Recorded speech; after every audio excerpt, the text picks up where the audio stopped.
இன்றைக்கி இந்த வீடியோவில் என்ன பார்க்க போகிறோம் அப்படின்னா, ஒரு டூப்ளெக்ஸ் ஹவுஸ் வந்து சேலுக்கு வந்திருக்கு. இந்த லொக்கேஷன் எங்கே வருது அப்படின்னு பார்த்தீங்கன்னா, கோகுல் நகர். ஒசூரில் பார்த்தீங்கன்னா கோகுல் நகருக்குள்ளே தான் இந்த வீடு. இந்த வீடு வந்து என்ன ஃபேஸிங் வருது அப்படின்னு பார்த்தீங்கன்னா, நார்த் ஃபேஸ்க்கு வரும். ஸோ நார்த் ஃபேஸில் தான் வீடு கட்டியிருக்காங்க. டோட்டலாக லேண்ட் ஏரியா எவ்வளோ இருக்குது அப்படின்னு பார்த்தீங்கன்னா 1200 ஸ்கொயர் ஃபீட் இருக்குது. ஸோ 30-40 சைட்டுக்குள்ளே தான் இந்த வீடு வந்து கட்டியிருக்காங்க. இந்த வீடு பார்த்தீங்கன்னா உங்களுக்கு ஒரு 5 வருஷம் பழைய வீடு தான். ஸோ வீட்டுக்குள்ளே பார்த்தீங்கன்னா உங்களுக்கு போர் போட்டிருக்காங்க. அதுக்கப்புறம் சம்பு ரெண்டுமே இருக்குது. இந்த வீடு பார்த்தீங்கன்னா ஒரு நல்ல ஒரு ப்ரைம் லொக்கேஷனில் தான் அமைஞ்சிருக்குங்க. சுற்றி பார்த்தீங்கன்னா நிறைய வீடு எல்லாமே இருக்குது. முன்னாடி 30 ஃபீட் ரோடு எல்லாமே இருக்குது.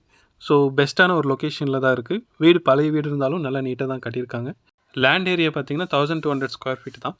ஸோ அதில் வந்து பில்டப் பண்ணியிருக்கிறது பார்த்தீங்கன்னா 1650 ஸ்கொயர் ஃபீட் வந்து பில்டப் பண்ணியிருக்காங்க. இந்த வீட்டோட ப்ரைஸ் எவ்வளோ சொல்லிட்டு இருக்காங்க அப்படின்னு பார்த்தீங்கன்னா 86 லேக்ஸ் சொல்லிட்டு இருக்காங்க. ஸோ 86 லட்சம் சொல்லிட்டு இருக்காங்க. ஸ்லைட்லி வந்து நெகோஷியபிள் இருக்கும். யாருக்காவது இந்த லொக்கேஷன் இந்த இடம் பிடிச்சிருக்கு அப்படின்னு நீங்கள் நினச்சிங்கன்னா ஸ்க்ரீனில் நான் ஒரு நம்பர் கொடுத்துருக்கேன். அந்த நம்பர் காண்டாக்ட் பண்ணுங்கள். மோர் டீட்டெயில்ஸ் வந்து எக்ஸ்பிளைன் பண்ணுவாங்க. Thank you so much and have a nice day.